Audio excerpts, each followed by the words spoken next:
Hi, I'm Thomas from Believe in the Run, and this is the Salming enRoute.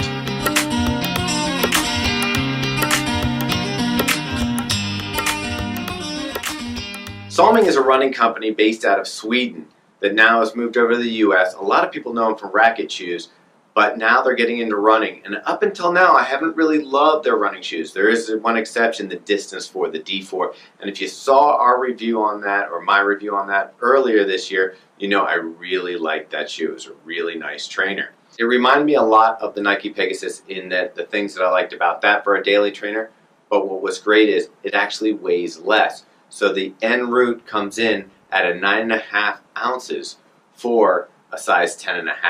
Let's talk about what's good about the enRoute. The midsole and outsole are dialed in really well. I really like the firmness and give that the midsole has.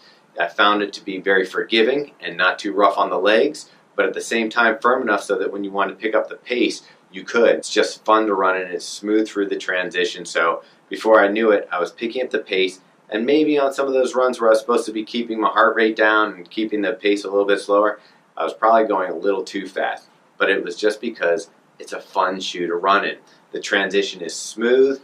There's just the right amount of rubber on the bottom. They went a little bit crazy with the rubber on the miles. Wasn't a super fan of the Salming mile shoe. I thought there was too much rubber on the bottom. It gave it kind of a clunky feel.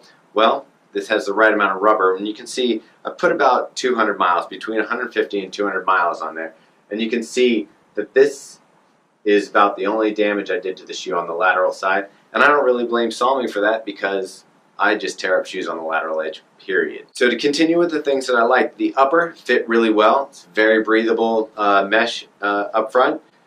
It fit well. I had no heel lift. Everything was very comfortable. If I didn't look down, she just went through my stride and it felt good under my feet. Perfect amount of cushioning for what I prefer. So I was really happy with that. Midsole was great. Outsole worked out well.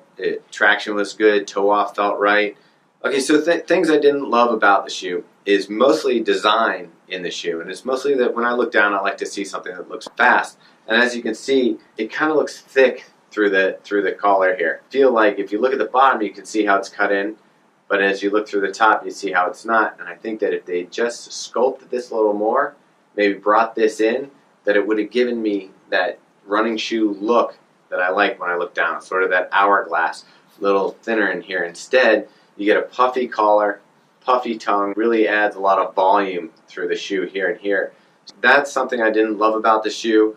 It's not a deal breaker, obviously, because the shoe performs really well, so it's more of just a cosmetic thing. Something I'd like to see when I look down at my feet is more of that hourglass shape. It makes me feel faster. And, you know, if you look fast, maybe you are fast. So that's really my only complaint with this shoe. So in conclusion, I'd really recommend this shoe to just about anybody. It's a great neutral trainer with an exceptional feel, ground feel. I feel like you're going to get the right amount of cushioning with enough firmness so that you can feel like you're going fast. It's a fun shoe, fits well. I'm expecting big things from Salming this year. If the rest of their lineup is anything like the Distance 4 and the enRoute, we're in for some really nice shoes from Salming. 2017 might be their breakout year. So looking forward to trying more of their products. Until then, subscribe to our YouTube channel and like us on Facebook.